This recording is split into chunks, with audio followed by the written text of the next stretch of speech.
In this federal wildlife refuge in Oregon, militiamen have been camping out in support of two ranchers who are going back to prison for arson. The jail sentences, recently extended by a federal court, have riled up far-right groups critical of U.S. government control of public land. This is the Constitution. That's what we're up here for, the Constitution.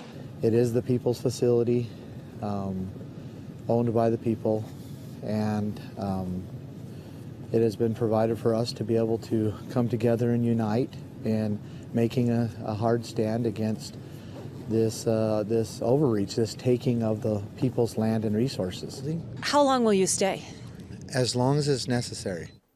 Dwight Hammond and his son Stephen traveled to Los Angeles on Sunday night to turn themselves in to federal authorities. They had already served time after being convicted 3 years ago for setting fires on public land, an act which they say was meant to protect their own property from wildfires and invasive plants. A federal judge ordered them back to prison, deeming that the sentences were insufficient.